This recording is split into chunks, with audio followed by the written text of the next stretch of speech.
dirty little double-crossing. Now, you shut up and listen to me. I didn't know that man. I never saw him before in my life. How was I supposed to know it wasn't you? I've never seen you. He picked me up because I was standing around looking like I wanted to be picked up. Experiment in Terror is a stylish noir thriller from director Blake Edwards that blends methodical investigative protocol and taut suspense set against a twisty San Francisco backdrop. The film is sharp, well crafted with strong performances by Remick, Glen and Ross Martin. Composer Henry Mancini favours uneasy, dissonant tones to assist in a stylishly foreboding atmosphere. The music and the mood crafts anticipation and tension for the many shocks Edwards has masterfully planned out. This is especially notable since his repertoire is chiefly comedies, amongst those the Pink Panther series. Kelly Sherwood is a bank teller who is terrorised by murderer Red Lynch. Red, whose asthmatic voice is heard through his many terrifying phone calls, threatens to kill Kelly if she doesn't steal a large sum of money from the bank. In an attempt to ensure her compliance, Red begins to threaten those closest to Kelly.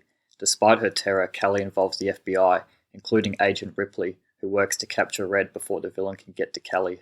Experiment wastes little time establishing narrative and the film's unique antagonist with a strong opening sequence. The laboured breathing of Red, combined with strikingly vivid yet suggestive cinematography, adds malevolent uncertainty. We never truly see the monster lurking in the shadows. The more the FBI, and by extension us the viewer, uncovers about the killer, the further the curtain pulls back. The film establishes early on that Red has the upper hand. We know he's watching Kelly Sherwood but don't exactly know when and from where. His intelligence makes him most dangerous. I do like how to give Red some shred of humanity, sending money to the little boy in hospital, supposedly offering Sherwood 20% of the money stolen. Inevitably his actions prove him to be a rather twisted, deranged individual, repulsive as one could ask any villain to be. Even more appealing than the film's visual style is its quaint notion of the FBI as an affable helpmate in times of trouble.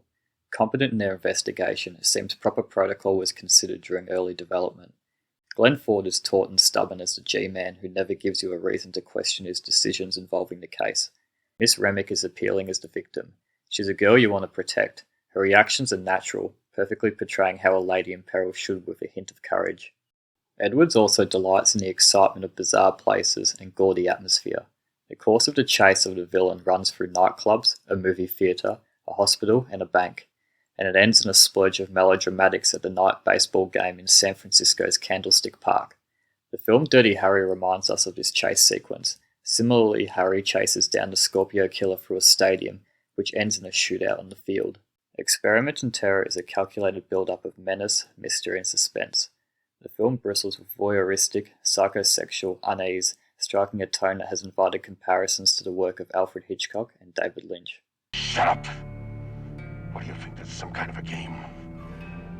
I'm gonna teach you a lesson. I think Toby'd be interested in a man like me.